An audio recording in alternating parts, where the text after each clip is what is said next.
The United States is the world's largest importer of raw aluminum, but the country lacks the capacity to produce enough aluminum to meet its own need. In December 2025, more than 1/4 of Canada's aluminum exports to the United States disappeared in less, triggering a supply shock worth tens of billions of dollars and exposing how fragile the North American manufacturing system had quietly become. It was the backbone of vehicle manufacturing, aerospace production, construction materials, and energy infrastructure across the Midwest. That backbone fractured when escalating tariffs transformed Canada from a strategic supplier into a penalized importer inside a widening trade war. This was not a temporary disruption or a negotiation tactic. It was a structural reset. Global markets absorbed Canadian aluminum, the United States absorbed scarcity, and Detroit absorbed the cost. What makes this moment especially dangerous is not the initial shock, but what it revealed about dependence, policy miscalculation, and the limits of domestic capacity.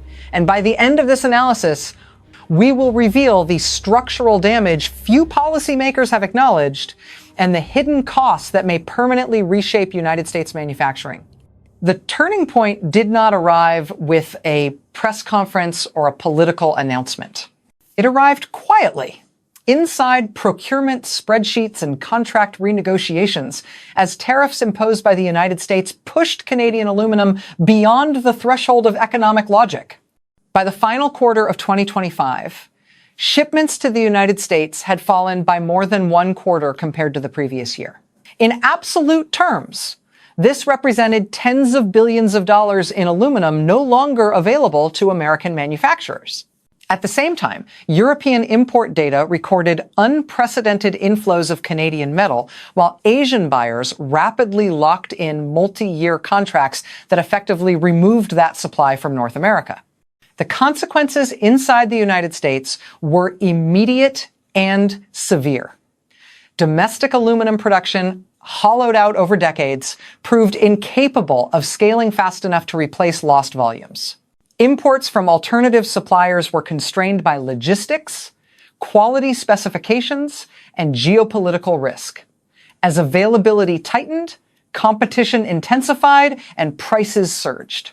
Nowhere was the strain more visible than in Detroit, where automakers discovered that tariffs designed to strengthen domestic industry had instead exposed a dependency with no short-term escape.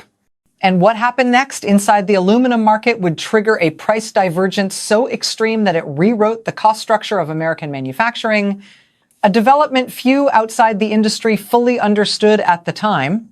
For American manufacturers, aluminum had long been treated as a manageable input cost. That assumption collapsed once Canadian supply was no longer structurally available to the United States market. As redirected Canadian volumes flowed into Europe and East Asia, American buyers were forced to compete for a shrinking pool of metal. Domestic smelters, already operating near capacity, could not expand output without years of investment, regulatory approval, and guaranteed energy supply. Imports from alternative producers introduced new complications, including inconsistent quality, longer lead times, and elevated geopolitical risk. By the final months of 2025, aluminum procurement inside the United States ceased to be a pricing exercise and became a survival calculation. Manufacturers were no longer asking how cheaply they could source metal.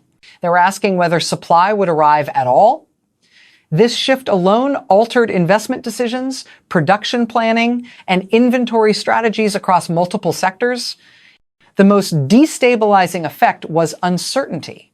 When a core industrial input becomes unpredictable, capital spending slows, hiring pauses, long-term projects are deferred. What began as a trade war instrument quietly transformed into a drag on industrial confidence. And yet, this was only the first layer of damage, because the cost shock did not stop at procurement desks. As aluminum prices surged inside the United States, manufacturers faced a decision with no painless outcome. Absorbing the cost meant eroding already thin margins. Passing it on meant higher prices for consumers already strained by inflation. Cutting output meant layoffs, reduced shifts, and delayed expansion. In the automotive sector alone, internal estimates indicated that aluminum-related cost inflation added hundreds of dollars to the production cost of each vehicle. Multiplied across millions of units, the impact reached into the billions. These increases did not remain abstract. They moved through supply chains and surfaced in showroom prices, financing costs, and ultimately household budgets. For workers, the risk was more subtle but equally severe. When input volatility rises, manufacturers protect balance sheets before payrolls, investment slows before wages rise. In regions already sensitive to industrial cycles, the aluminum shock introduced a new layer of fragility that local economies were ill-prepared to absorb. Consumers saw higher prices, workers saw greater uncertainty, communities saw delayed investment, and policymakers saw warning signs they had not anticipated when tariffs were first imposed. What remains largely unspoken is that these effects compound over time, and the most damaging phase does not begin when prices spike, but when confidence quietly disappears. And in the next phase of this analysis, we will examine why this cost shock may alter United States industrial behavior far beyond aluminum in ways that are only beginning to surface. From the perspective of policymakers in Washington, tariffs were framed as leverage. The assumption was straightforward. Pressure would be applied, concessions would follow, and domestic capacity would eventually adjust. What this framework failed to account for was time, scale, and irreversibility. Aluminum smelting cannot be switched on like a policy lever.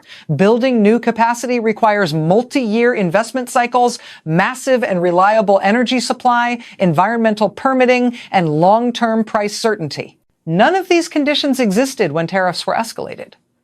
Yet the policy moved forward as if domestic replacement capacity were already waiting in reserve. This created a dangerous gap between political intent and industrial reality. While tariffs took effect immediately, capacity expansion existed only as a long-term aspiration.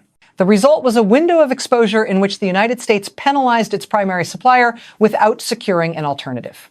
Inside Washington, this gap remained largely abstract. Inside industry, it was immediate and measurable. Procurement costs surged, lead times stretched, investment models were revised downward. What had been presented as a strategy to strengthen national industry began to look increasingly like a stress test it was not prepared to pass. More critically, the policy assumed that Canada would remain economically tethered to the United States by default. That assumption proved false. As Washington debated next steps, global markets moved with far less hesitation. Canada redirected aluminum toward jurisdictions offering stability and tariff-free access. European manufacturers, facing their own supply challenges, absorbed volumes that had never previously been available to them. East Asian buyers moved quickly to secure long-term contracts, locking in supply before prices adjusted. This was not opportunism. It was rational market behavior. Once Canadian aluminum demonstrated that it could flow reliably outside North America, it was reclassified globally from a regional input to a mobile strategic resource. Meanwhile, the United States found itself increasingly isolated on the wrong side of the adjustment. Higher prices did not attract new supply. They reflected scarcity. Tariffs did not redirect trade back inward. They accelerated outward flows. The most damaging consequence was reputational. Trade partners began to factor policy volatility into long-term planning.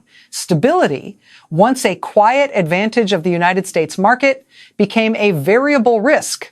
What is now becoming clear is that this was not a temporary miscalculation, but a strategic inflection point.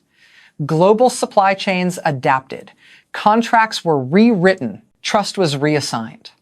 And in the final phase of this analysis, we will examine why this loss of trust may matter more than prices, more than tariffs, and more than any single trade war decision made in 2025. What separates this moment from previous trade disputes is not scale, but permanence. In earlier phases of the trade war, supply chains bent but did not break. This time, they did both. Once Canadian aluminum was redirected and absorbed by Europe and East Asia, it did not remain on the spot market. It was locked into multi-year contracts, integrated into downstream production, and priced into long-term planning models. Smelters optimized output for new customers. Logistics routes were redesigned. Financing assumptions were rewritten. These are not changes that unwind with a single policy adjustment. For the United States, the implication is stark. Even if tariffs were reduced or removed, the aluminum would not automatically return. Buyers abroad now depend on that supply. Canadian producers now rely on diversified revenue streams. The old North American default has been replaced by optionality. This exposes a deeper vulnerability. Modern industrial systems are built on assumptions of continuity. When those assumptions fail, recovery is not immediate, it is generational. Rebuilding domestic aluminum capacity would require years of capital investment, stable energy pricing, regulatory certainty, and political discipline across multiple election cycles. None of these conditions can be manufactured on demand. The shock, therefore, is not cyclical. It is structural. And structural damage does not announce itself with headlines. It accumulates quietly inside balance sheets, workforce planning, and capital allocation decisions. The most uncomfortable consequence of this shift is not higher prices or lost contracts. It is precedent. By demonstrating that a core supplier can and will disengage when policy risk outweighs commercial logic, the aluminum episode sends a signal far beyond metals. Other strategic inputs are watching. So are investors. So are allies. If aluminum can exit, others can follow. This is where the real danger lies. Trade war strategies assume asymmetry, that pressure flows in one direction and dependence flows in the other. The Canadian pivot revealed a different reality. Dependence is mutual until it is not. And once alternatives are built, leverage evaporates. Inside the United States, this realization arrives late. Policy tools that once shaped global trade now encounter a market that has already adapted. Tariffs remain on the books, but their power diminishes as supply chains route around them. The final irony is that the most severe damage will not appear during the crisis itself. It will surface later. When investment flows elsewhere, when capacity decisions are made without the United States as the default market, and when industrial leadership erodes without a single dramatic event to market's decline. And in the final moments of this analysis, we will confront the question policymakers have avoided until now: whether this trade war strengthened the United States or quietly taught the world how to move on without it. As this analysis comes to a close, one conclusion is no longer avoidable. The redirection of Canadian aluminum was not an accident, not a bargaining tactic, and not a temporary distortion caused by a trade war. It was a calculated adjustment to risk, and the global market responded with speed and discipline. Canada secured new customers, new contracts, and new leverage. Europe and East Asia integrated that supply into their industrial planning. Meanwhile, the United States was left confronting a harsher reality.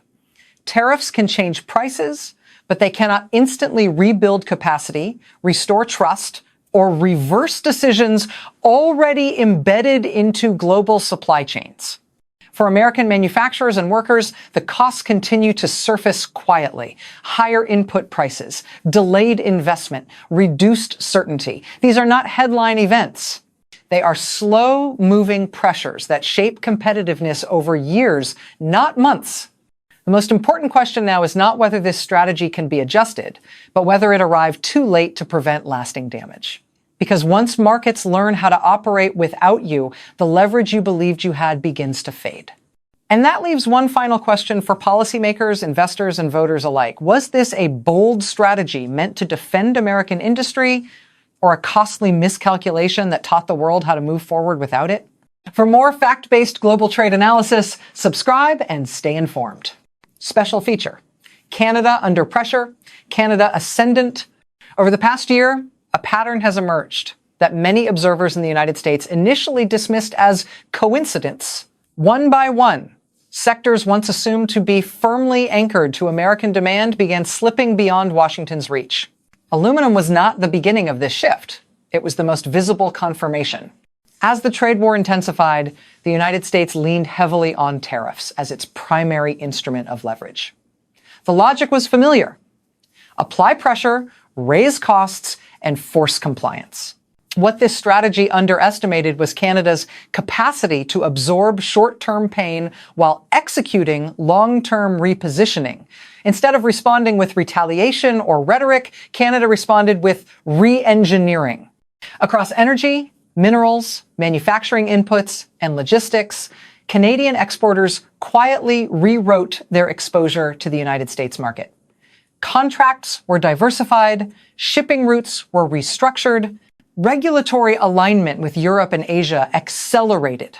By the time tariffs reached their most punitive levels, the foundations of a parallel trade architecture were already in place.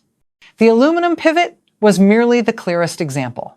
Fertilizer exports shifted toward Asia-Pacific buyers, critical minerals supply chains began tilting toward European partners seeking reliability, even agricultural flows adjusted as Canadian producers sought pricing stability over proximity.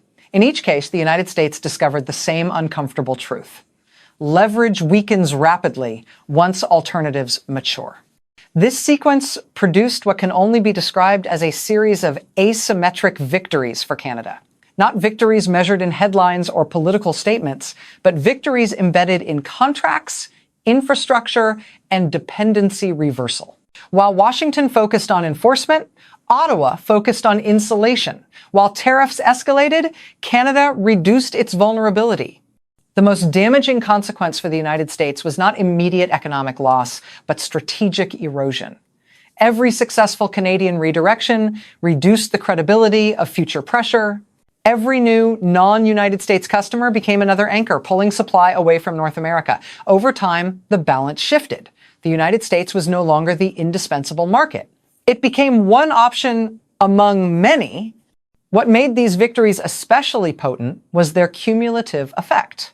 Individually, each shift appeared manageable. Together, they formed a structural realignment that left American policymakers reacting to outcomes rather than shaping them. And yet, this transformation did not occur in a vacuum. It was guided, coordinated, and politically shielded at the highest level of Canadian leadership in ways that only became visible once the damage to United States leverage was already done. At the center of this recalibration stood Mark Carney, whose leadership marked a sharp departure from the reactive trade posture of previous cycles. Rather than framing the trade war as a bilateral dispute to be won or lost in negotiations with the United States, Carney reframed it as a systemic risk management challenge. His approach was rooted in a simple premise. Canada could not afford to remain structurally dependent on a market that had demonstrated policy volatility. Tariffs were treated not as a temporary shock, but as a signal. And signals, once received, demand adjustment. Under this framework, Ottawa did not chase exemptions or concessions. It focused on resilience. Financial support mechanisms were aligned to help exporters transition rather than wait. Trade diplomacy intensified beyond North America.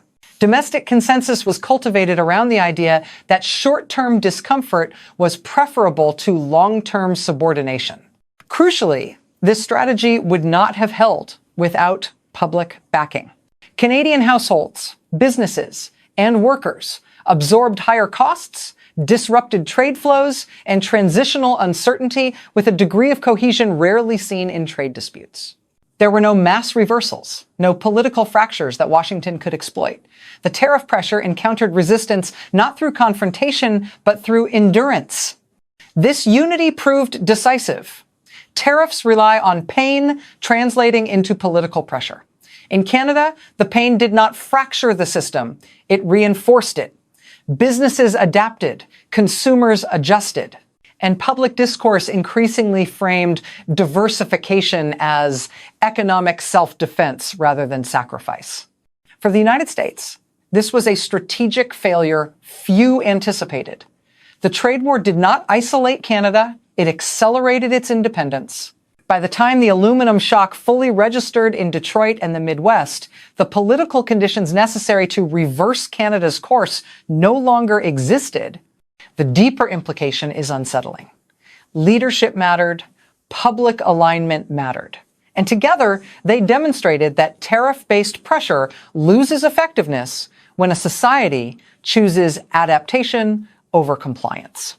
The most severe consequence for Washington may not be the immediate economic losses, but the lesson learned by others. If Canada could withstand and outgrow tariff pressure, so could others. The precedent has been set, and as this analysis concludes, one final reality emerges. The trade war did not just redraw supply chains. It redrew assumptions about power. The United States applied pressure. Canada absorbed it, adapted, and emerged less dependent than before.